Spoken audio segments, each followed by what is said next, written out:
Welcome this afternoon, this fine Monday. We've got a lot of things on the agenda to discuss, so we'll go ahead and get started first with any requests for bill introductions today.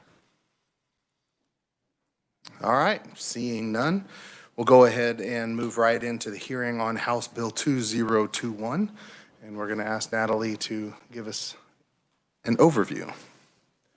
Thank you, Mr. Chairman. House Bill 2021 allows the evidence-based programs account of the state general fund money to be used on more children. It also requires the Department of Corrections to build data systems and allows the juvenile overall case length limit to be extended for certain juvenile offenders. Section 1 enacts a new section of law to require that the Secretary of Corrections and the Secretary for Children and Families enter into an MOU to coordinate the administration of risk and needs assessments to children who have been identified as exhibiting behavior that could lead to offender behavior during the course of a child in need of care proceeding. That memorandum would be required to include the procedures for allowing those identified children to participate in evidence-based programming offered by the Department of Corrections, and a copy of the MOU would be required to be provided to this committee, the Joint Committee on Corrections and Juvenile Justice Oversight, and the Senate Judiciary Committee. Section 2 amends KSA 382203, that's the jurisdiction statute in the revised Kansas Code for the Care of Children, usually call that the SYNC code. This statute is amended to provide that if a child is eligible to receive services from the Department for Children and Families, the Department of Corrections, or the judicial branch, then those agencies would collaborate to provide services to those juveniles. And nothing in that subsection would preclude the child from accessing services provided by any of those departments or any state agency if they're otherwise eligible for services. Section 3 amends KSA 382304. That's the jurisdiction statute in the revised Kansas Juvenile Justice Code. There we remove the provision requiring the Secretary for Children and Families to collaborate, and then we reword it so that it looks identical to the provision that we're adding in the Child in Need of Care Code above. Section 4 amends KSA 382361, the statute that provides the sentencing alternatives for juvenile offenders. Under current law, when a juvenile is committed to detention, the cumulative detention over the course of that case cannot exceed 45 days. This bill would change that to make that cap 90 days. Section 5 amends KSA 382391. That's the statute that provides for the overall case length and probation length limits for juvenile offenders. The statute there is amended to provide that the court can extend the overall case length limit to allow for completion of an evidence-based program when failure to complete that program is due to delay of the juvenile. Right now, the judge can actually extend the probation length limit, but they're not authorized under law to extend the overall case length limit. Section 6 amends KSA 382392 to provide that when a juvenile is placed on probation, a judge can commit that juvenile to detention for a probation violation, including a technical violation for contempt of court. The length of time that a juvenile would be able to be committed to detention would be 24 hours for a first violation, 48 hours for a second violation, and 15 days for a third or subsequent violation.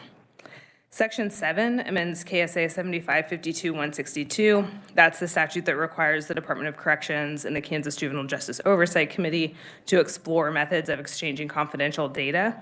This statute is amended to require the Department of Corrections prior to July 1st, 2025 to develop a system to facilitate the exchanging of that confidential data. And the department would be required to report to this committee, the Joint Committee on Corrections and Juvenile Justice, the House Appropriations Committee, the Senate Judiciary, and the Senate Ways and Means Committee on the progress of that development.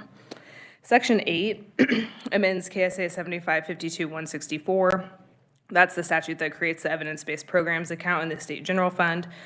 Current law there allows expenditures from the fund for the development and implementation of evidence-based community programs and practices for juvenile offenders, juveniles experiencing a mental health crisis, and their families.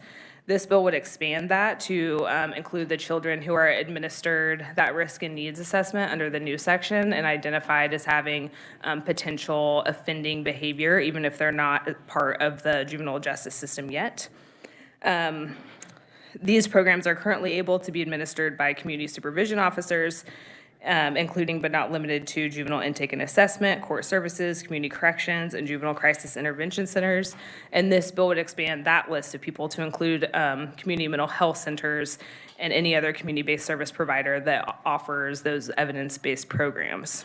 Subsection E would require the Secretary of Corrections to develop and implement a grant program with the goal of implementing evidence-based community programs throughout the state. Any provider of a evidence-based community program for juveniles would be able to apply for that grant, and the grant would have to give priority to counties that demonstrate a low availability of evidence-based community programming for their juveniles. The Secretary would have to evaluate the programs that receive a grant under this new subsection and make sure that they're being delivered as they were intended and designed to be delivered. And then subsection F requires expenditures from that account to be made promptly and on a rolling basis to develop and implement evidence-based community programs as they're needed throughout the state. And I can take any questions. Thank you, Natalie. Committee questions. Representative Titus. Thank you, Mr. Chairman. Is there currently, regarding Section 1, is there currently anything in statute that would prohibit this from happening on its own, or is this section needed to enable the cooperation between the agencies? Mr. Chairman, Representative Titus, there's nothing in statute that would prohibit that risk and needs assessment from being administered on those juveniles. However, that risk assessment is administered by the Department of Corrections, and we are talking about youth who are in the child in need of care system. So I don't know how they would identify those juveniles without some communication there. But no, there's no prohibition saying, that those assessments can't be administered on those juveniles. Thank you. Additional questions? All right, seeing none, we'll go ahead and go into our proponents. We have a number of proponents and opponents today. So what we're going to do is ask our conferees to try to limit their remarks to about 5 minutes each. Just kind of do your best there. We'll also wait until the end of our proponents for questions and then opponents, with the exclusion of the Honorable Kevin Smith, 18th Judicial District, because he is currently presiding over a trial and won't be able to hang around until the end of the proponent. So with that in mind, we'll go ahead and go to Judge Kevin Smith for his testimony and turn the time over to him. Can you hear me? We can. Okay, very well. Well, Mr. Chairman and honorable representatives, I am Judge Kevin Smith of the 18th Judicial District. However, I appear here in my individual capacity and not as a representative of the 18th Judicial District. I do thank you for the opportunity to testify about the need to amend Senate Bill 367 to preserve the underlying purpose while addressing its flaws. And due to the time limitations, I provided my written testimony to you, and I'm going to skip through a good portion of this and just focus on the important parts of this. First of all, the goals and objectives of Senate Bill 367 are certainly good and admirable. Fact is, children's minds aren't fully formed, and their criminal behavior must be dealt with differently than adults. Moreover, incarceration doesn't necessarily diminish recidivism. However, Senate Bill 367's primary goal of reducing incarceration and increasing the use of community-based resources doesn't factor in a critical characteristic of many of these cases. These kids often lack a functional family structure to ensure they complete treatment programs. In the 10 years before Senate Bill 367, Kansas experienced a 50% reduction in juvenile crime rates, a notable achievement. One of the reasons I believe for this reduction is the ability of juvenile court judges to retain jurisdiction over juveniles until the age of majority. These kids need structure and direction, especially when they engage in criminal behavior. In broken families where generational foster care and criminal behavior are endemic, maintaining the authority of the court over juveniles is essential to keeping these kids on a productive path. Judges had the ability, all the way to natural case termination due to juveniles becoming adults, to give kids a choice between incarceration or completing treatment behavior modification programs. More often than not, they chose the latter, and in broken homes or fractured families, these kids often lack the pressure from parents as well as extended family to finish essential programs. Senate Bill 367 imposed maximum incarceration limits of 45 days and case lengths of 12, 15, or 18 months on all juveniles except for level 1 to 4 felonies or extended jurisdiction juvenile prosecution cases. Almost all cases need more time than either of these limits permit to complete essential programs. But when a juvenile has served the incarceration limit or hits the case length limit, the court loses jurisdiction over the juvenile regardless of whether he has completed terms and conditions of probation to include behavior modification programs. I warned my colleagues when Senate Bill 367 was signed into law that when district attorneys reviewed cases for charging and discovered some of the challenges in cases such as those I discussed, they would take steps to give courts more time to modify juveniles' behavior. DAs would file more level 1 to 4 person felonies against juveniles and file motions for adult prosecutions far more often than before Senate Bill 367. I believe District Attorney Mark Bennett is keyed up for testimony, so I'll defer to him on most of this. But I would say that it is accurate to say that both of these unintended consequences have happened. In fact, the most recent numbers show that, for example, on motions for adult prosecution, before Senate Bill 367, less than half a dozen were filed per year. Since the minimum number has been 11 per year. And if you add up the total, we're looking at approximately 90 children that are being prosecuted as adults because of the dramatic increase in motions for adult prosecution above the average of 6 per year. And again, I'll defer to District Attorney Bennett. He can give you flesh that out more. But simply stated, the unintended consequences of more serious felonies being charged and more motions for adult prosecutions being filed, without question, is erecting higher barriers for juveniles as opposed to before Senate Bill 367. As a criminal judge, I can attest that 2021 was a banner year, as well as 2022, for prosecution of juveniles for violent offenses. The fact is, I have several pending former juveniles that were prosecuted under Senate Bill 367 and its deficiencies, as well as a couple that were mapped up for adult prosecution. What's real interesting is a lot of the testimony that I'm presenting today was the same testimony I presented last year. And to be frank, the situation has not changed. If anything, it has grown worse, not better. To summarize, my point here is we need to preserve the spirit of Senate Bill 367 while protecting the community. To do that, we need to eliminate case length limits. And I know there's been a proposal to extend them substantially, but I would propose that we eliminate the case length limit completely and limit it to probation and the time needed to complete evidence-based programs. We also need to increase the maximum incarceration limit to the, I would propose in general the adult sentence equivalent, but that's probably not justified in these cases. And I think the compromise reached with the current bill is probably sufficient. Also, I do think that judges should not have the discretion to increase probation unless the sole purpose of that is to complete those evidence-based programs. That would include drug and alcohol treatment, mental health treatment, things of that nature.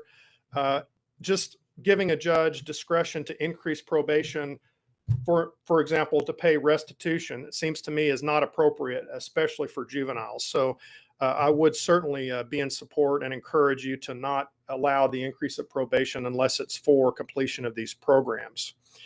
And the net result is the current cap right now, 12, 15, and 18 months, is potentially problematic.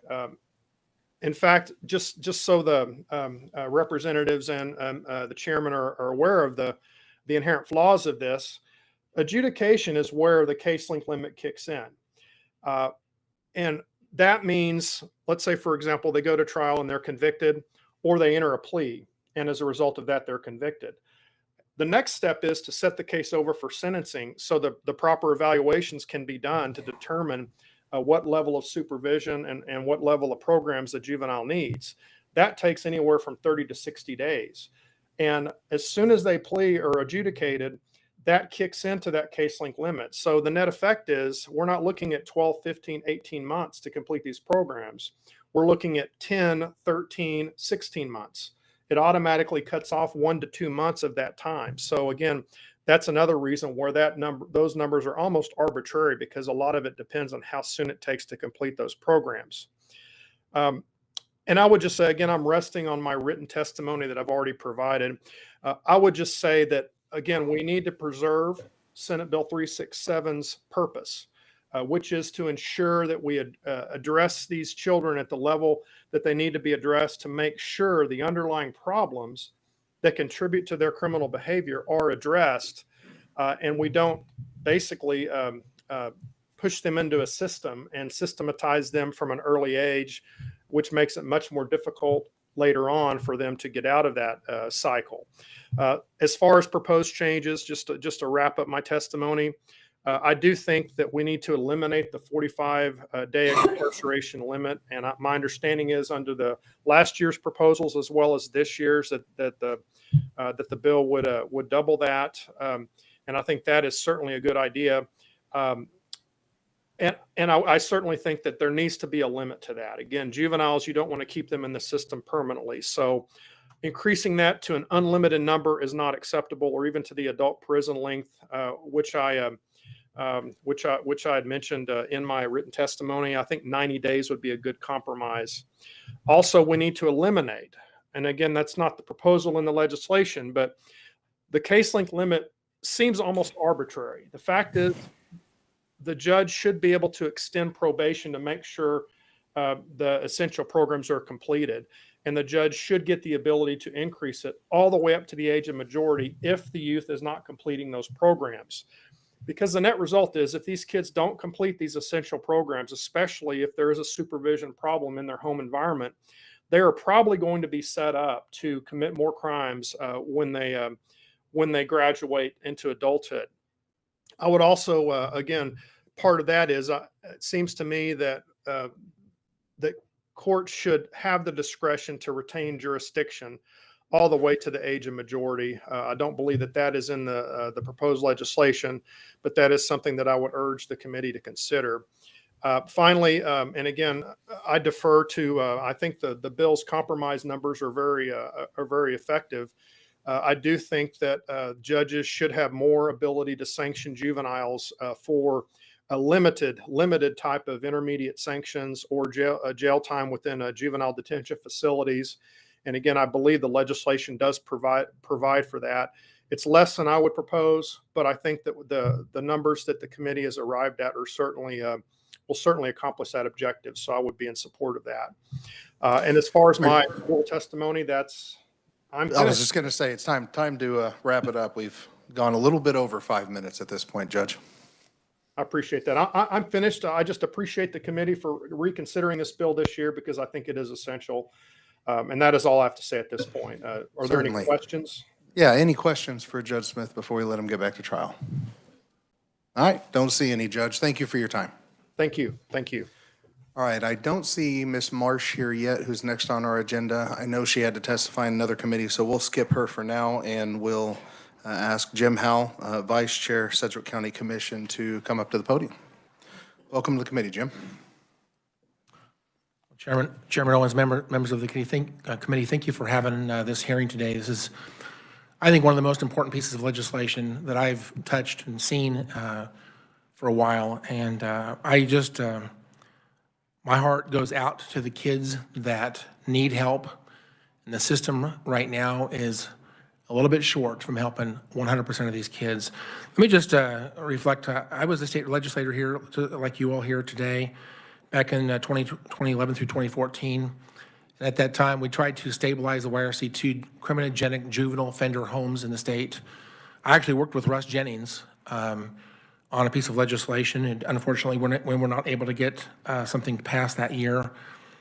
Subsequently, the state has really moved away from juvenile offender homes that are YRC2s.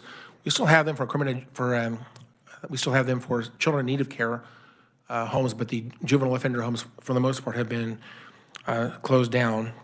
We have instead moved towards community-based programming, and again, I think anecdotally, I'm not an expert here, but anecdotally, I'm going to say maybe 75, 85, maybe even 90% of these kids are getting a decent programming in the community. And again, if you can get a kid on a better path and for less money, and it's effective, it's a win-win for everybody.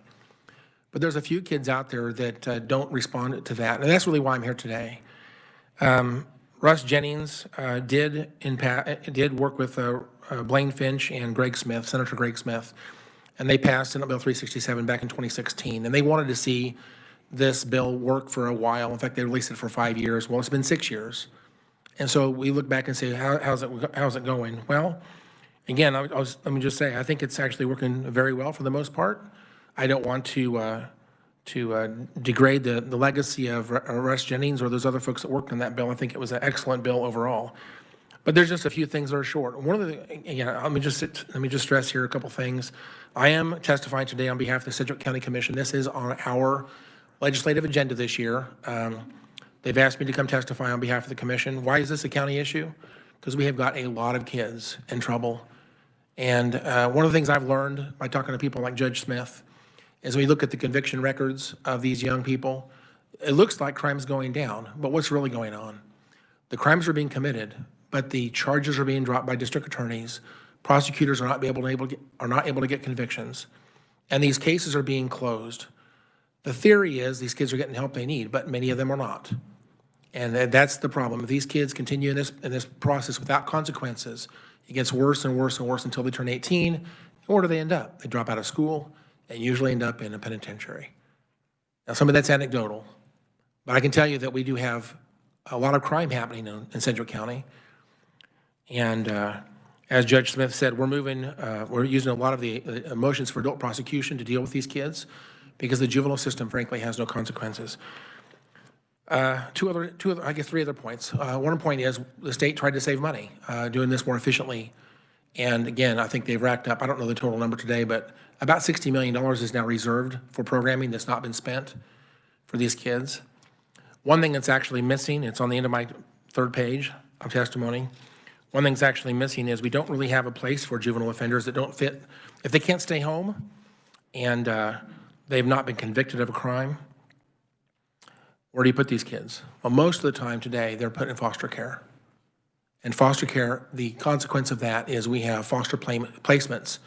Now imagine most of the foster kids are children that need parents. They're neglected or abused children. They're lacking parents. That's not what's going on in this case. The parents aren't the problem. You have an out-of-control child that has a history of juvenile offense. He's a criminal being placed in a foster placement. Well, sometimes along other sink kids or other natural-born children in those homes. And what do these parents do? They say, I'm done. I can't do this. I want out of the foster care program. And they reject these children, and what was a foster home and now is no longer a foster home. We've had a shortage of foster homes in Sedgwick County and across the state of Kansas as a consequence of 367. And then I'll just say, I guess, so one of the things I would like to really advocate for is we need a placement option for kids that don't fit the home environment, they don't fit foster care. Please allow that $60 million to be used for these kids. If there's things we're not doing, we need to help them out. Again, I'm not the expert. I would just like to reflect on one problem today. I just recognized as I was walking up to testify is, unfortunately, I have the testimony of District Attorney Mark Bennett. I don't think he's planning to testify verbally. He intended to turn this in, and I don't think you have it in your stack, but I'll make sure our lobbyist gets this to you, Jason Watkins. 3 pages of testimony. He makes 8 really good points. I'm not going to read any of his, but I would just make a point that he is an expert. You just heard from one of our judges in District Court 18. He is an expert. I'm just a caring person. I see what's going on, and every foster care is crying out for help. The judges need some help. Our district attorney needs some help. And right now what I see is dysfunction between these 3 groups of people. And I'm frustrated because the state law is trying to help. And again, in most cases, it does a very good job. But there's a number of these kids that are actually falling through the cracks. And that's why I'm here today. So again, I'm not going to elaborate on any of my other points here. I have 6 points at the bottom of my page 3. Let me just say this. I held 2 roundtable discussions in Sedgwick County over the last year and a half. We had 45 people come to those meetings. They're experts from across the state of Kansas. We had judges and attorneys. We had prosecutors, and we had legislators. We had all kinds of people, foster care providers. And those 45 people came up with those 6 recommendations. That's why they're on that list. And so with that, I will stand for questions at the end of the meeting. Thank you so much. Thank you, sir. All right, we'll go ahead and move to Angela Hedrick, Vice President of Operations for KVC of Kansas. Welcome to the committee, Angela. Hi, thank you, Chair Owens and members of the committee. Thank you for having me here today. KVC Kansas is a nonprofit organization, and we hold we're the foster care grantee in catchment areas 3 and 6. So that's 11 counties that include Douglas, Johnson, and Shawnee.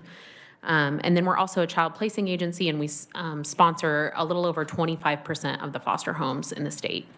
So I'm going to bring both the child welfare case management provider perspective and the foster parent perspective in our support of Bill 2021.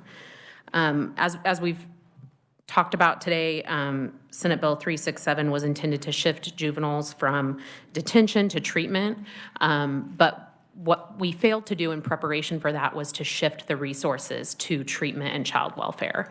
So as a couple of the other people have said before me, we are in a situation where there aren't the community-based resources and treatment options to support families who are trying to manage children who have these behavioral issues in their homes, which is the best fit for them. To have community-based resources and treatment options, evidence-based treatment options to serve these children in their homes, to maintain them in their families. And because of the lack of those resources, we've seen an increase in referrals to child welfare. Approximately 11% of our referrals are youth with behavioral problems that would have previously been served through the juvenile justice system. And this is having a significant impact on our workforce, but also our foster parent community. They are our foster parents. We've tried to wrap additional training around them and additional resources. KVC has added positions specific to supporting foster families. We have 3 foster family therapists that are dedicated to providing therapy specifically to foster families in their homes, and 3 foster family trainers that are able to provide added training and support, even on an individual basis. But even given the added support, these families are struggling significantly. In 2022, we saw across the state, across all CPAs, we saw a decrease in the number of licensed homes by approximately 225 homes. And I can't help but think that these struggles are playing into our difficulty in retaining and recruiting foster homes. We have had some success at KVC stabilizing our workforce, and we've made a significant commitment to engagement with our staff and supporting our staff, and we've seen some stabilization with our workforce, but we are still struggling significantly with the downward trend in the number of homes, and we're very worried about it. So there are some specific things that House Bill 2021 would accomplish that we would like to see happen. It removes the interagency barriers to services. The data system sharing for coordination of care is important. Allowing for the extended case length limits so that youth can have time to work through the programs that are recommended for them, and expanding the ability of nonprofits to develop additional evidence-based interventions for families. We need additional options, both for families who are working to maintain their biological youth in their home, but then if there's a situation when youth have to be removed from the home and placed in foster care, if it's unavoidable, our foster families need that support as well. Juvenile crisis centers and evidence-based interventions and treatment options to support families who are working to try to maintain these youth and help them be successful. I was just actually on the phone with our Director of Residential Services earlier today, who had a youth that the whole team was wrapping around trying to help stabilize her and de-escalate the situation, and she had broken a window and had a glass in her hand and was threatening the other girls in the residential center and threatening staff. And we tried numerous things and eventually did call police for help, and they weren't able to help us. They left her there, and she's going to remain there, and we're going to have her screened. So I just appreciate your time and thank you for listening to our testimony today. All right, thank you very much, Angela. I appreciate that. Next, we'll hear from Erica Case, attorney with St. Francis Ministries. Erica, welcome to the committee. Good afternoon. Chair Owens, Vice Chair Smith, Ranking Member Heiberger, and members of the committee. My name is Erica Case. I'm an attorney for St. Francis Ministries. Prior to working at St. Francis Ministries, I was a criminal defense attorney practicing in the areas for adults and juveniles and child in need of care cases. Since 1945, St. Francis Ministries has provided a continuum of child welfare services across the state of Kansas. We've practiced in the areas of prevention, out-of-home, residential services, and case management services. All of the work that we have done has included services to children involved in the juvenile justice system. The intended purpose of recent juvenile justice reform was to reduce the number of detentions, open more evidence-based programs, and focus on prevention within juvenile justice system itself. I'm here to tell you that we have seen success amongst the lower risk offenders. We've seen success in prevention of these youth going into the juvenile justice system itself, but it's small. Throughout all of our work, we've observed that the major area where children are not accessing the needed supports to change their path is the moderate to high risk offenders. You've previously heard testimony over the last couple of weeks about an unintended increase of criminogenic sink cases being filed, a decrease in KDOC residential placements, and courts frustrated with an inability to impose immediate consequences on juvenile offenders that are on probation. That third area, that impact, that's really where it's impacting public safety. That's really where it's impacting the safety of our staff, the safety of our employees, the safety of our foster care homes, the safety of the employees at congregate care facilities, the safety of employees at QRTPs, the safety of employees at PRTF. We've seen over the last 5 years that this path has increased. It has not gotten any better. We hope and believe that House Bill 2021 can help fill that gap. This bill will expand juveniles' access to evidence-based programs, whether they are adjudicated on the juvenile justice system or on the child in need of care side. As far as case length limits, pushing that cumulative cap from 45 days to 90 days will help our courts be able to stabilize these youth and connect them with the appropriate resources. So a youth comes in, he has a drug addiction. Let's say that he's already been placed on probation and this is a new drug addiction, right? This youth is detained on a probation violation. This youth needs the opportunity to receive drug treatment. The reality of how this works is a youth is detained, right? We see that he has a drug problem. We send a referral to get him into an inpatient drug facility to help him with his drug addiction. That referral can sometimes take up to weeks. And then there's a wait list. And then there's another wait list. We're hoping that we can get them into this facility between 28 and 30 days.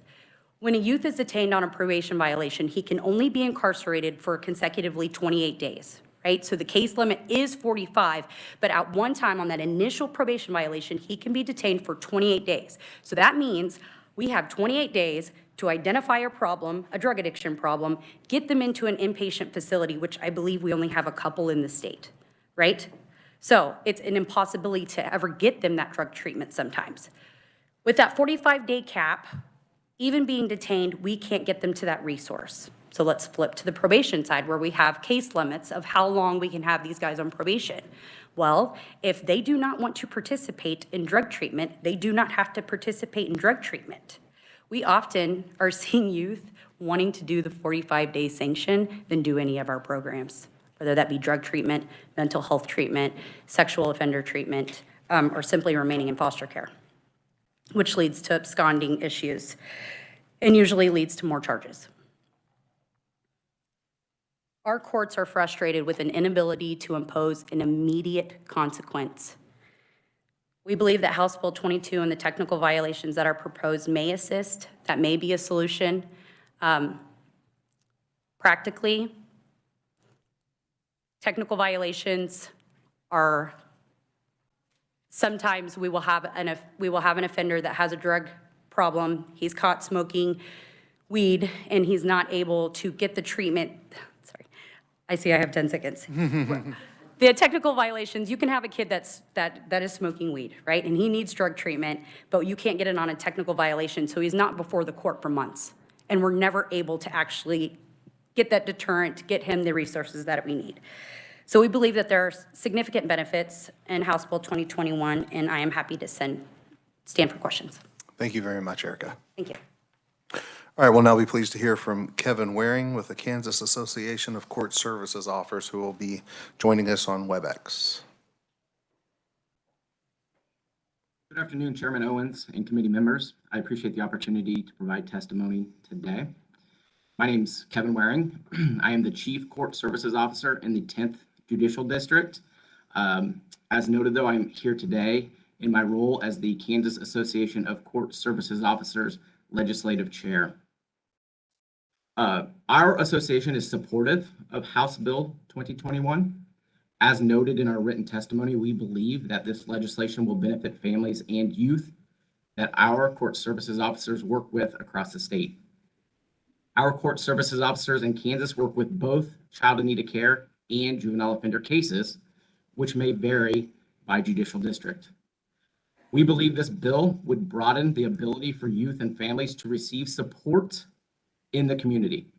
Each youth that we assist presents a unique opportunity to reach a successful outcome, which may look drastically different from one case to the next. The added ability for our CSOs to work with the Department of Children and Family and the Department of Corrections is seen as a benefit.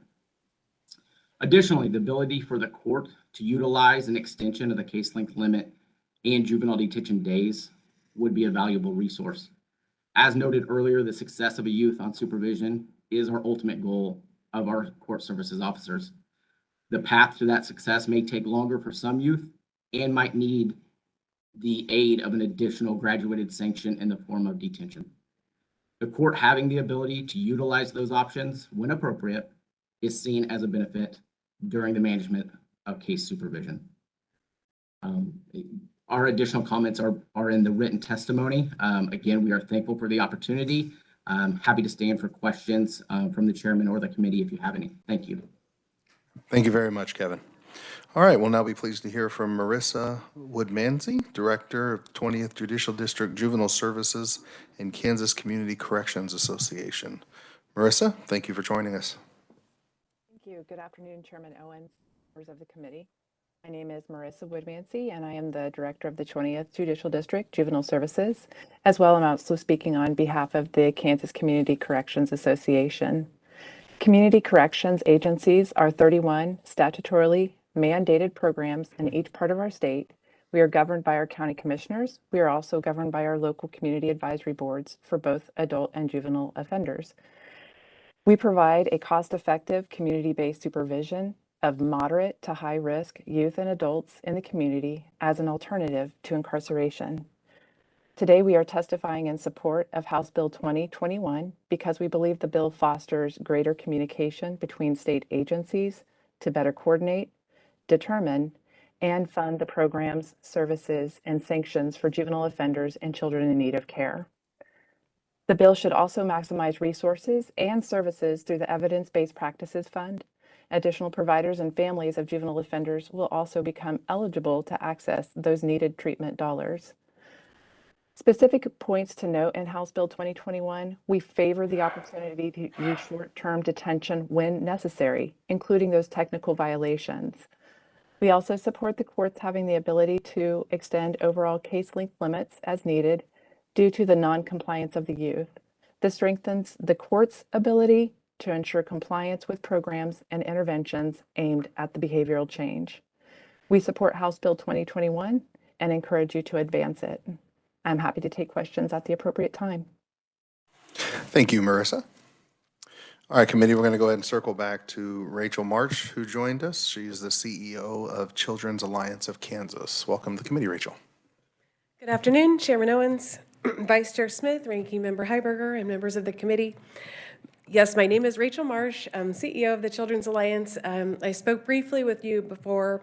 This afternoon, I'd like to take a little bit of time just to tell you a little bit more about the Children's Alliance so you know the diversity of the members that we represent in support of HB 2021. In my testimony, it describes that we represent 19 private nonprofit child welfare, family, and service providers, and that includes local foster care bridge organizations, folks who are working to recruit foster parents into the system and help them feel trained and supported. And then we have family preservation providers and family first grantees, over I think 11 in the state. We also represent case management providers and I think 11 of the child placing agencies who support foster care homes in the state. In addition to residential treatment providers and psychiatric residential treatment providers. And we represent members who work to advocate and support foster parents when they come into a problem in the system. They can call one of our members and say, we don't really know how to help solve this problem. I say that because I want you to understand that this is a problem our members have been concerned about collectively and uniformly for a number of years. And so we do represent the child welfare system, I believe, in the state of Kansas. Kansas child placing agencies and our members have always served youth that have been involved in the juvenile justice system. And back when I was practicing law and back when I was practicing adoption social work, and way too long that I don't need to recount. We had kids that had juvenile justice behaviors. That is not new. What has been new in recent years is the severity and intensity of the children that are being referred to us for juvenile offender reasons. And what is also new is our inability to work effectively to make sure that those youth can receive swift and certain accountability for their actions. And we would like to see that change. First of all, for the child well-being, as I don't think I'm supposed to refer to other conferees' names someone else has mentioned, we see the youth that are wanting to just serve out what they see as light enough sentences so they can go back and go back and do the things in their community. That's not good for them. When they turn 18, we haven't served them. And we want this committee to think about the child well-being, not just in staying out of detention, but in actually preparing for adulthood, in preparing to understand how to have pro-social and accountable behaviors as citizens and residents of this state. What I want to point out, just a few technical things about the Child in Need of Care Code. You can go into the Kansas foster care system simply because you're outside of your parents' adequate control, custody, or subsistence. So that is why, even if you're presenting with juvenile behaviors, you can end up referred to foster care. And so in foster care, we haven't closed the door. We have said, well, somebody needs to keep these children safe. And so judges have sent us those youth. Even though it's actually in the Child in Need of Care Code, we're not supposed to be placing these kids in foster care, but we're doing it anyway because people are so concerned about public safety. When a child enters foster care, you hear about the concerns with our system and our child welfare system today. We have youth that can't find a placement. We have youth that run away. We have youth that have exhibited behaviors towards other children, as if entry into foster care will somehow extinguish your juvenile offender behaviors naturally or magically. That's not happening. When they come into foster care, they bring with them the behaviors that cause them to be referred to us. And we can't, no matter the best case scenario, we can't just automatically change that. You can't automatically reach out to a child with those unfortunate cognitive sort of orientation and just suddenly the next day they're in foster care. Now they behave as we expect a foster child to behave. That's not realistic. So I want to highlight that when we have those youth come into foster care, they have high risk of behaviors and they place our social workers, foster parents, but most importantly, other foster children at risk of physical and sexual assault. And it is scary. And I am concerned and have been concerned for at least 4 years that someone is going to get very seriously hurt. And we don't want to see that. We are asking for your help on that. As you can see, also in my testimony, when they come in after referral based on juvenile offender behaviors, they experience high risk of failure to place, all the things you heard in our hearing last week. It becomes more difficult to connect them to the services that they need. And so we're actually causing them to double down on some of the negative adaptive behaviors as opposed to help them learn the positive adaptive behaviors that we'd like them to see. I've listed out the reasons that we see HB 2021 as a very targeted and narrow solution to the problem of youth getting the services and the supports that they need to recover from the challenges that they're facing. However they got there, we want to help them as a state, and we're asking for your help. So we support 2021, and we ask that you do so as well. Thank you for your time, and I'm happy to stand for questions at the appropriate time. Thank you very much, Rachel. I do see Ed Klump in the audience. Your testimony was just was written only? Okay, just wanted to confirm that. All right, committee. Questions for our proponent conferees that we've heard from? Representative Heiberger. Yeah, and this is for any of the conferees that care to answer. You know, we've heard a lot of anecdotal evidence here in this committee and in our joint meeting.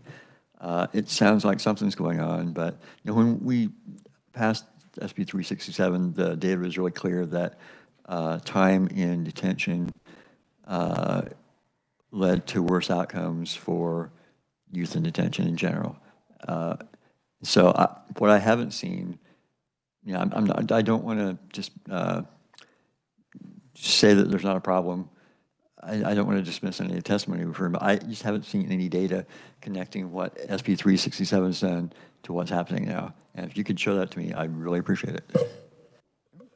Go ahead, Rachel. Thank you for the question, and I jumped up, and hopefully I can provide some light on that.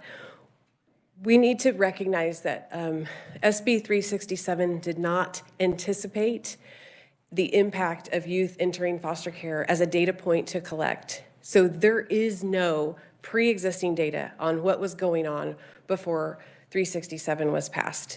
I've looked for it. Just for your background knowledge, I at one point was only a child in need of care attorney, and that was my specialty. Throughout the last 5 or 6 years, I have had to become an expert in the juvenile justice system simply to understand how to better create a policy solution that can work. So when I say that I've looked for the data, I'm saying I've spent 5 or 6 years looking for any data point we can find, but it is simply not existent. It is in the salt mines of that facility in Hutchinson where files go and would have to be hand pulled. What I do know is that in 2022, 507 youth were referred to our foster care contractors primarily for juvenile offender reasons, primarily for youth behaviors that can't be managed. I also know that in a study from the Kansas Health Institute that we did, that the legislature had requested some study be done, that we found that youth that had those crossover youth behaviors, foster care and child welfare, they were exhibiting 3 times the placement stability problems as other youth were. So we know that much, and I have brought my notebook of other things that we know. I think those two are the pieces of data that I can gather. Thank you. Additional questions, committee? Oh, Representative Mon. Ma'am, if you could come on back up. I'm sorry, I forgot your name.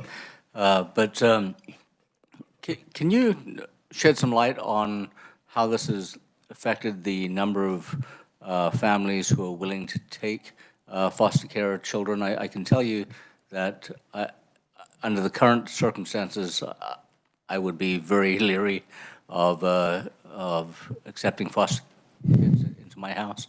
Could you just provide some guidance on that? Sure. Representative, thank you so much for that question. I do have to admit right up front that what I do have to say on this is anecdotal. I haven't done that survey. I believe there's a survey that's actually out right now asking for foster parents to provide information about why they're leaving, but we don't have the results back. What I can tell you is that one story of the foster parents that used to work in juvenile justice and no longer do. And that is at some point, one of our previous providers during 367, the foster parents that had been juvenile justice providers transitioned and became child welfare providers. What we heard from those specific foster parents over the number of years is they stopped providing care because the system that had helped them feel successful with those youth was no longer there to support them. So I only have that anecdote situation of some feedback that we had from previous highly happy, successful foster care providers with the Department of Corrections who left after coming to the child welfare system because they couldn't have the community support for their safety that they used to have before. Yeah, go right ahead. And ma'am, this is not necessarily for you, but for any of the conferees. I think Judge Smith has left us to go back to court, but you know, it seems to me from both this hearing and previous hearings that Senate Bill 367 has been an unmitigated disaster. And we've heard testimony from folks like Mark Bennett from Sedgwick County DA's office saying, well, we can't really just repeal it. Wondering why not. This seems to be something that needs to be repealed in its entirety and reworked from the ground up, because we seem to be wanting to now fix it around the edges, and I'm concerned that all we're going to do is continue to kick this can down the road and be creating more and more what's been termed as unforeseen circumstances or unforeseen consequences. You know, I'm not trying to be disrespectful to the folks who were here when 367 was passed, because I don't know what they heard and what they didn't hear, but it just seems to me from the testimony we've had that this bill has just been a complete disaster across the board. And maybe I'm being overly harsh, but I don't know how else to say it. It's very concerning to me that this seems to be a breakdown in both our juvenile justice system and our foster care system and our child welfare system. And maybe it's you guys look to us to fix these things, and I understand that that's our job, but if anyone can help me try to figure out how tinkering around the edges is going to help, I'd appreciate it. If anyone would like to take that. No. Representative, what I can offer is my own knowledge. What we have seen from the moderate side is people, or the lower end offenders is a strong support for the outcomes of 367. I haven't heard at the upper end concerns about 367. What I am aware of and have studied and focused on is that moderate to high risk population. And this is, to me, a reasonable start. It may not be the finish, but a reasonable start to trying to not throw the baby out with the bathwater. Thank you for the opportunity to answer. Representative Swingensleepen. Thank you, Mr. Chairman. I just wanted to ask, how do these extensions in incarceration times or case length limits coordinate with what we've heard in past meetings about juvenile crisis intervention centers? How do these two things relate to each other?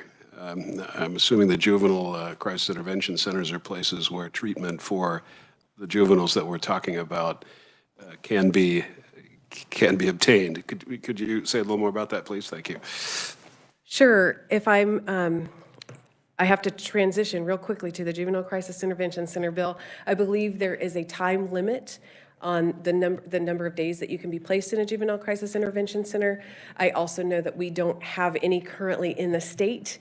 And so the idea being that they would be there may help children get some immediate services. But I don't see it being the Venn diagram of overlapping. I think that there's going to be some benefits that the JCIC bill can offer that will be separate than the benefits that 2021 can offer. Yeah, no, I think that that's a fair assessment. The Crisis Intervention Center is a short-term stabilization location just to then direct them to the services that they need that may be able to help. This is more specifically, once you're in the system, you have a case going on and receiving the treatment post-adjudication. So Representative Carmichael, I believe, had something next. Thank you, Mr. Chairman. Ms. Marsh, since you're at hand, in the interest of disclosure, I think at one time you practiced at the same firm that I practice at. Yes. And was that while my good friend, the new representative from Sedgwick, was in the building, or did he show up after you left? I think We were all in the building at the same time, but I don't know that I met Judge Mott until today. Well, oh, okay. Yes, yeah. Well, Representative, I appreciate it, but we're running. Well, here's my question. If you would, please, thank you. Is there anybody who's testified here today who thinks it's a good idea to go back to the way it used to be and just lock kids up? Because I think that's what my friend advocates. Anybody, proponent, opponent here in the room who thinks that's a good idea, we ought to just go back the way it was before 367 and lock kids up? Looks like Nick thinks it's a good idea. Okay, thank you. Thank you. The lady behind, oh, hold on, you'll have your chance later. Ma'am, behind Nick, did you have something you wanted to add a second ago? I did have something to add on. Come up to the microphone and just go ahead and repeat your name for me. Erica Case on behalf of St. Francis Ministries. Just to touch on the Juvenile Intervention Crisis Centers, I think you can look at these two as being the same issue. If we have the Juvenile Intervention Crisis Centers and a kid is needing a respite option, let's say he's not happy with his foster care home. These are strangers, right? I need a timeout. Timeout in a timeout in a juvenile intervention crisis center will allow us to work with the family. Let's say that they are working at a child in need of care case, and we're working with the family. So we have a timeout in a juvenile residential center to work with the family to hopefully reintegrate him home or set him up for resources to where if what he wants and the reason why he's outcrying for help is because he wants to go home, well, then we may have an option to wrap services around the family while this child is placed there. Or on a prevention aspect, you have a child that's not in the child in need of care system. He's just a juvenile offender, okay? Well, things are not going well at home right now. A judge could have the option to place in a juvenile intervention crisis center, make a family first referral prevention services on the child in need of care side and say, hey, let's work with the family while the child is placed at a juvenile intervention crisis center so we can just send this kid home and he never enters the child in need of care system. We also support the Juvenile Intervention Crisis Center strongly. Absolutely. Thank you very much. All right, committee, we're going to go ahead and move on here. I did want to bring to your attention, we had written proponents from Kyle Kessler, Executive Director, Association of Community Mental Health Centers of Kansas, Rachel Roosevelt, Vice President, TFI Family Services, Ed Klump, Legislative Liaison for our law enforcement associations, and Christina Smith, a private citizen. I also wanted to commend for your reading written neutral testimony from Randall Bowman, Executive Director, Public Affairs, Kansas Department of Corrections, as well as Tanya Keys, Deputy Secretary, Department of Children and Families. We will now go ahead and move on to, I did want to add one more thing. Mark Bennett, District Attorney for Sedgwick County, did have written proponent testimony. Unfortunately, that didn't get to us in time, so we'll disseminate that as soon as we can to the entire committee. We'll go ahead and move into the opponents, and we'll follow the same procedure, try to keep it to about 5 minutes apiece, and then we'll take questions at the end. So with that in mind, we'll start out with Mike Fonkert, Campaign Director, Kansas Appleseed Center for Law and Justice. Welcome to the committee, Mike. Thank you, Mr. Chair, Chairman Owens, Vice Chair Smith. My name is Mike Fonkert, and I am a campaign director with Kansas Appleseed Center for Law and Justice, and we oppose House Bill 2021 today. I want to be clear about what parts of this bill we oppose, because it is not the entire bill. In fact, it is only the changes that we've been discussing related to detention. The parts about opening up the fund or setting up data systems, those are all perfectly acceptable. But what we know is that detention does not help kids. I appreciate that we've gotten to hear from so many non-youth justice experts today on this issue, but I urge this committee to look at facts evidence, and the wide breadth of research that exists on these topics. There are 50 states. Every state has a youth justice system. There are tons of models out there that we can explore to do a better job. 6 years ago, that was a process over several years that was carried out here and eventually led to Senate Bill 367. I urge this committee to have caution as we look at modifying Senate Bill 367 provisions. We know detention does not help children. Please refer to my written testimony because I'm not going to call myself an expert either, but I have a lot of citations for people that are real experts in the youth justice world. They're all in my testimony, and I encourage you to look it out. Detention is not a positive support for a child. A 24 or a 48-hour quick dip is not the accountability tool that is going to change a child's behavior. The evidence is clear about that. It might buy 2 days to make the adults in the system more comfortable and not have to deal with that kid for a couple days, but it will not positively impact that child. The research is clear about that. The research is also clear that it will likely harm that child. It will further antisocial behaviors, create connections with other young people that are having behavior issues, and potentially cause all other sorts of psychological or physical harm. Detention doesn't help kids.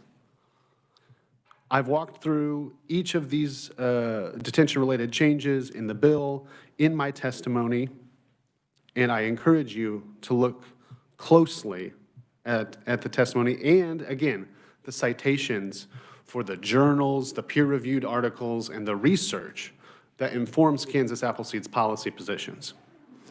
I would also encourage this committee to ask the question, why is there so much content in this bill? We've seen bills that address only one word definition change or one single issue, but in this bill, we have data systems, we have modifying the evidence-based fund, and we have massive changes to how we detain children. Why must we consider all of these issues in one bill? I believe particularly the detention changes warrant their own set of consideration. And I have heard many times from members of the House and the Senate that we shouldn't conflate issues, we shouldn't force people's hands. And this is a bill, to me, that does just that. I know for a fact there are many backroom conversations about, do we support it? Are we neutral? Are we against it? We like this, we don't like that. We need to seriously consider these changes because this is going to result in more kids getting locked up in Kansas. With regards to some of the conversations, and I hope there are questions for me later, why not just repeal Senate Bill 367? Hasn't it been an unmitigated disaster? No, it has not been an unmitigated disaster. Even folks that have highlighted the problems, the gentleman from Sedgwick County, Mark Bennett, even today, in proponent testimony, 90% of kids are being adequately served, is the testimony that you all heard. That seems like not an unmitigated disaster to me. That seems like something that we need to figure out around the edges.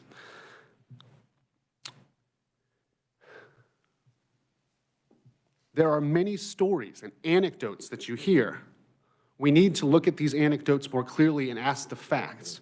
There's a violent child that can't be detained. We need to ask why. Is that truly the law, or is that the decision-making of local entities that are choosing not to detain that child, even though in the law it is allowable? This is something that we can only arrive at with thorough vetting of these proposals. Again, we are here opposed today to the detention-related changes in this bill, and I'm happy to stand for questions at the appropriate time. All right, thank you, Mike. We'll now hear from Nick Reinecker, a private citizen. Welcome to the committee, Nick. Thank you, Mr. Chairman and members of the committee. Mr. Chairman, if I could be allowed extra time to answer the question, or do you just want me to go in with testimony? Just go ahead and go into your testimony, and we'll still try to keep it to 5 minutes if possible. Okay. Thank you, Mr. Chairman and committee, for allowing me to speak. Today, I'm Nick Reinecker, private citizen, here today as an opponent to this bill. The state is a bad parent is a quote I have heard multiple times this session, and one that I agree with. Using the language in new section 1, children who have been identified as exhibiting behavior that could lead to offending behavior is problematic because the state has no business persecuting someone who has not done anything, regardless of a subjective risk and needs assessment that itself has its own problems. Can these tools adapt to cultural differences? Will they be free from overrepresentation of different socioeconomic variables or differences in pigmentation? Are these tools age and gender specific? And what about stigma? Nobody, in my opinion, falls into a simple set of labels. Yet once a child is labeled, there is an inherent stricter scrutiny of assessment and treatment that are utilized with terms like at risk or need of control being used with or without subjective discretion that could potentially lead to more severe punitive measures, which in turn may lead to increased isolation, social distress, difficulty obtaining an education or finding employment, and of course, reoffending. Last but certainly not least, there is the interpretation of the results, which regardless of bell curves and or cutoff values, presents challenges in uniformity. Regardless of the validity of evidence-based community programs pursuant to KSA 7552.164, and I have to say I put an S on there, please disregard that, that was a technical mistake, or risk and needs assessment, there should be, in my opinion, a defined and exclusive list of these programs and tools that can be referenced for all further policy development. In section 5, starting on page 12, I am against extending the overall case length limit. I support limiting the cycle of control by eliminating fines and fees as a contingency of completion. But as we dive deeper into the evidence-based programs realm that will be required, how does the state of Kansas mitigate that same cycle with the expectation to pay for these programs? And is this a contingency of completion defined as delay by the juvenile? I, as a taxpayer, want certain things to be done with my tax money, and then certain things I do not, such as even what we call crime in the state of Kansas. In section 6, starting on page 14, I am against quick dips for juveniles, especially for positive urinalysis tests involving green leafy substances, because in spite of any urinalysis results, quick dips would likely induce more trauma and are more likely to foster animosity rather than effective long-term behavior change, regardless of any short-term compliance. Just in the definition of recidivate and recidivism, is that considered an arrest, a urinalysis result, detention, conviction? And then, of course, we do have the off-grid 1 and 4 person felonies, which are off that, so we don't have to worry about the violent people that should be locked up versus somebody smoking weed. Now, as we look at how a child becomes a child in need of care and the environment they are forced into, I have some questions for you to ponder. Are children committing crimes such as disorderly conduct, assault, damage to property, possession of a controlled substance? If so, how do we justify making them a sink case versus adjudicating them for a crime? How does this teach them about consequences of pretty severe behaviors? Does the environment in which the children in need of care are placed provide opportunities to learn culinary arts, simple construction, gardening, or handyman or woman skills? Or do we just give them their phones or a television, which a lot of times exposes sexualization and violence to developing brains, a diagnosis of a mental health disorder or a substance use disorder, and a high-powered pharmaceutical as a pseudo-chemical restraint, and then ask them how they feel? Are they being fed food that is actually nutritional or the cheapest, most conveniently available? Or do we in fact only induce trauma to both the child and family and possibly create the undesired cycle of control and expenditures we continue to hear about? Phrases that are used in policy development must be constitutional. Harm to self or others, what does that mean? Is that the simple thing of smoking something? Drug endangerment, we need to look at that. Your different CMHCs, CCBHCs, PRTF, Juvenile Crisis Intervention Centers.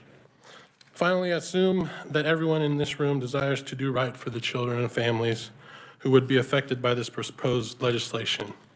But to further that mission, though, the policy that is implemented must not be statutorily allowed to be used nefariously by parties who do not have the best interest of the child in mind when applying that statutory language that can be used to seize, detain, punish, or even traumatize. Government is to punish evildoers, not evil thinkers. for all of us have fallen short, and certainly should not be replacement for faith, family, and freedom with morality. Otherwise, we might as well just tear up the Constitution. Just one more comment. I don't have all the answers to the problem of dealing with societal decay, but I would be happy to share my solution to prevent that social decay. And it starts with a man who we celebrate his birth, death, and resurrection. Please do not pass this bill. Thank you, and I'll stand for any questions. Thank you, Nick. We'll now be pleased to hear from Jennifer Christie, private citizen on WebEx. Jennifer, are you with us? I am. Can you hear me okay? I can, thank you. Thank you. Thank you so much for taking the time to hear from us. So I am coming to you as a private citizen, but I just want to let you know very briefly my credentials. I do have a Bachelor of Arts with honors degree, master's degree, and like half a PhD in criminal justice, and I've worked in this arena for about 20 years. Including in the implementation of Senate Bill 367 and juvenile justice and criminal justice across 19 states. So while one of the previous conferees mentioned many of the same points that I'm going to make, he mentioned that he is not an expert. I am.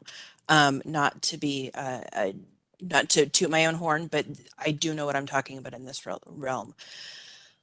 Similar to some of the other opponents, I do not oppose this bill in total. I actually think many parts of this bill are very good.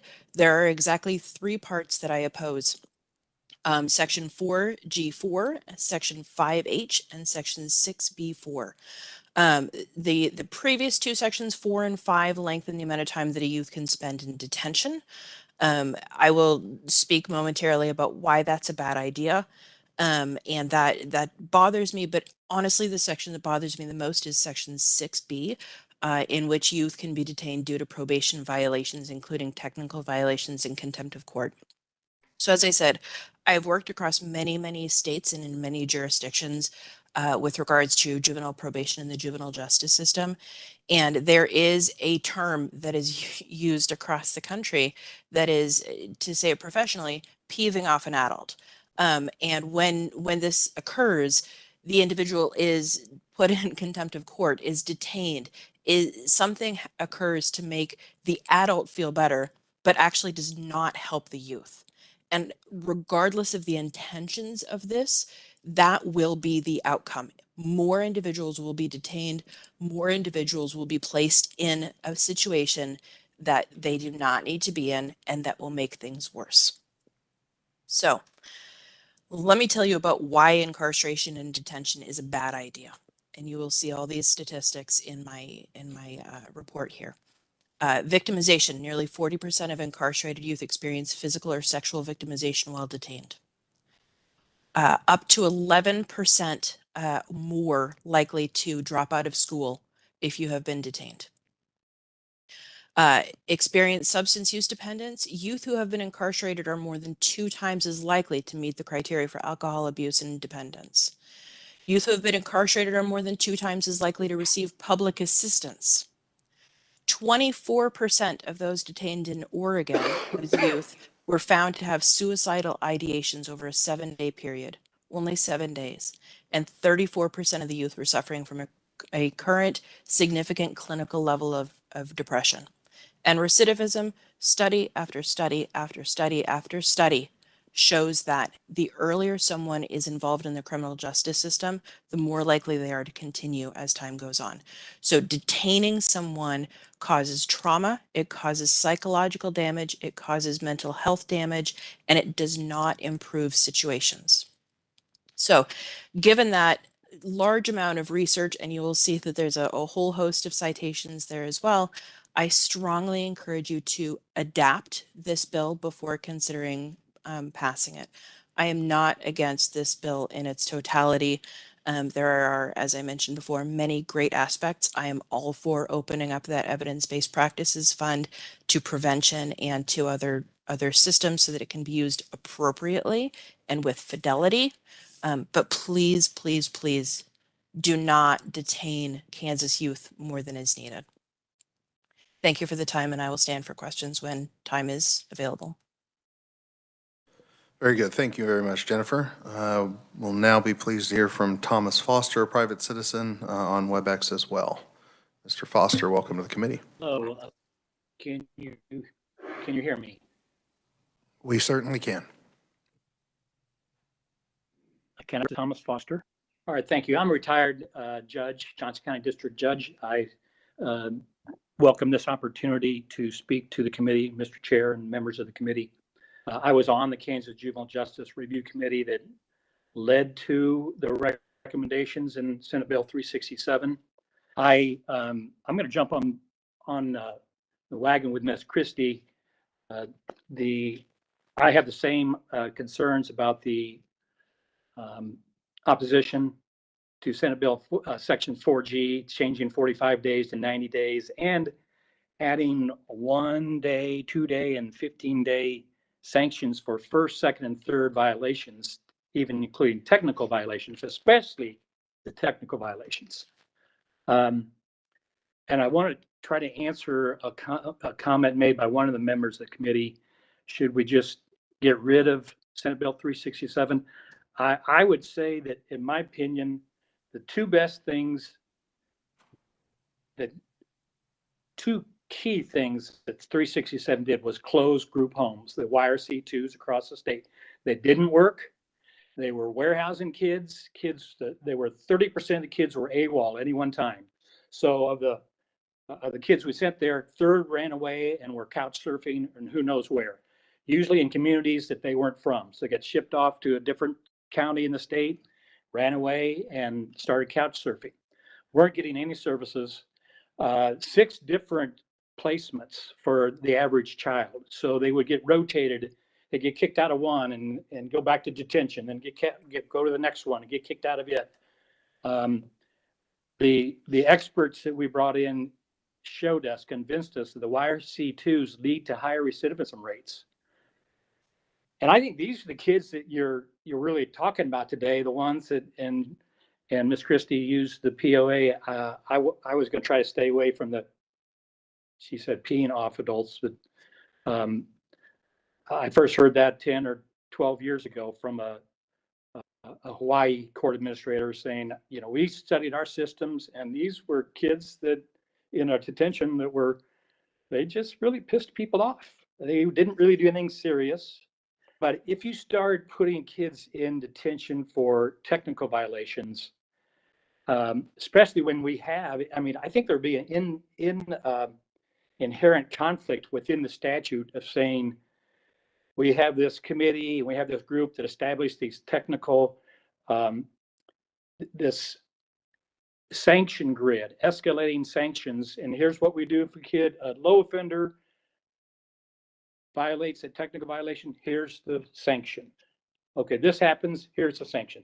And you're escalating the sanctions as necessary, depending upon the conduct. To put them in detention for the first violation, that's a wide net you're putting out. You're going to grab a lot of kids.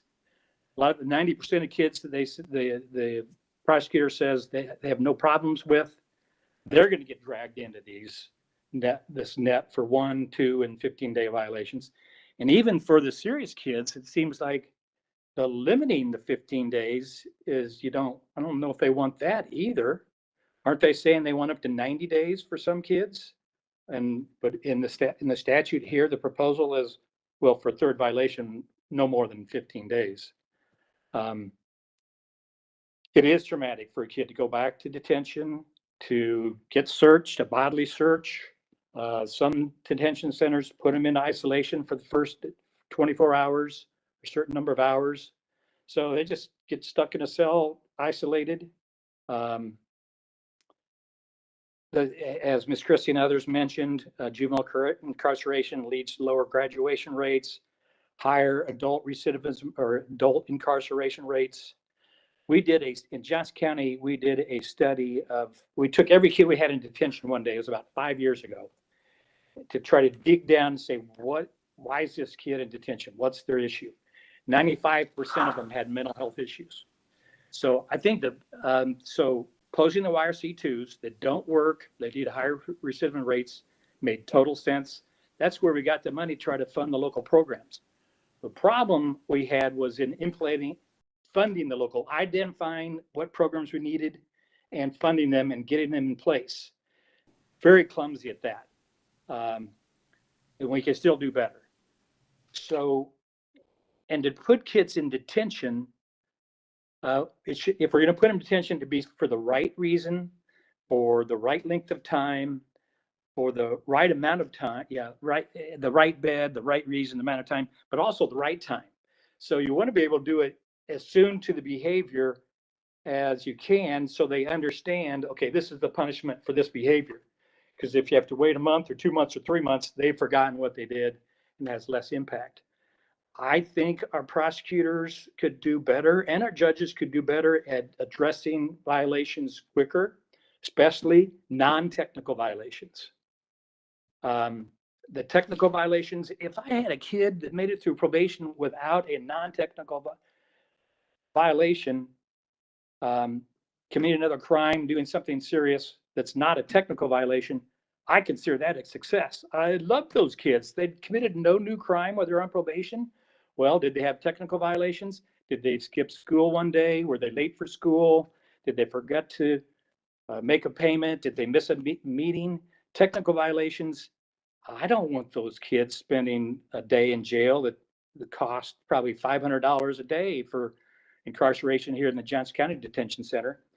I didn't see a fiscal note addressed to adding these technical violation days and raising 45 days and 90 days, but the local counties would be paying for those extra detention days that I believe are probably $500 or more per day in most detention centers.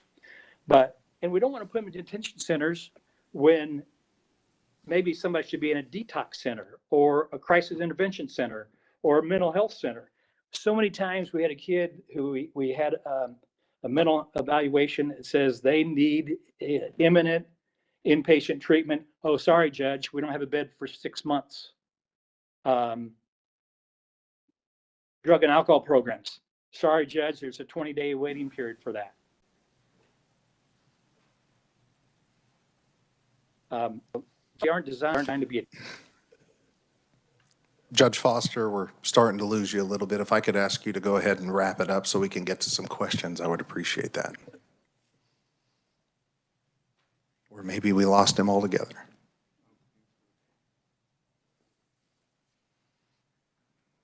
Judge Foster, it looks like either our internet or your internet has wigged out on us. So and that is an official term, wigged out.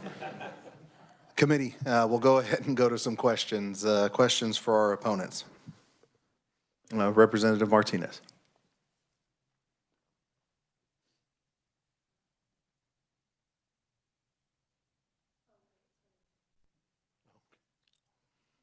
Okay, any other questions for the opponents? Nope. Representative Carmichael. Thank you, Mr. Chairman. A question for Mr. Fonkert, if I might.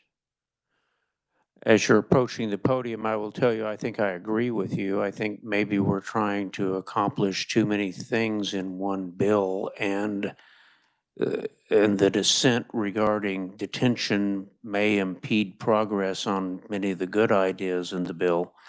If we were to remove the provisions which make any types of changes on detention, would that then satisfy your organization's concerns?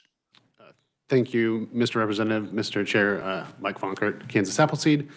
Yes, if the bill were amended to remove those detention-related changes, the other parts, the data systems, the funding parts are all things that we would be supportive of. Would you have time to assist me in developing a balloon amendment in that regard? I certainly would. I look forward to talking to you. Thank you, Mr. Chair. Thank you. Additional questions, committee? All right, seeing no other additional questions, I would submit written opponent testimony from Noah Bean, State Policy Manager, Justice Action Network, Executive Committee of the Kansas Advisory Group, Christina Kersey, Senior Youth Defense Counsel, the Galt Center, Marquita Atkins-Wood, Destination Innovation, Lindsay Smith, Staff Attorney with the Juvenile Law Center, and finally Eileen Berquist, Policy Director for the ACLU. Committee, a lot to take in and digest there. I believe that we've addressed both the proponents, neutral, and opponents. Was there anybody else in the committee that wished to testify? All right, seeing none, we'll go ahead and adjourn our meeting for today. And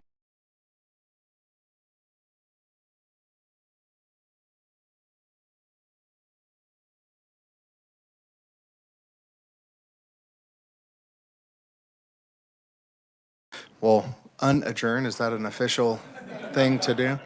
And go ahead and give Representative Mon the floor for a second. I appreciate it, and I know it may be out of order, but I did want to address the representative's concerns. I'm not in the camp of just lock them all up, but the current system under 367 is clearly not working, and this tinkering around the edges seems to be a problem. I trust our judges for the most part, and I think giving them more discretion to work individually on individual situations would make a lot of difference. So when I say maybe 367 needs to be repealed in its entirety, I mean repeal it and rework it and try to figure out a system that actually does work. I'm not necessarily in the lock them all up camp, but I am in the camp of what we're doing is breaking our juvenile justice system and our foster care and child welfare system. All right. Anything else, committee? All right, we'll go ahead and be adjourned for the day. Thank you.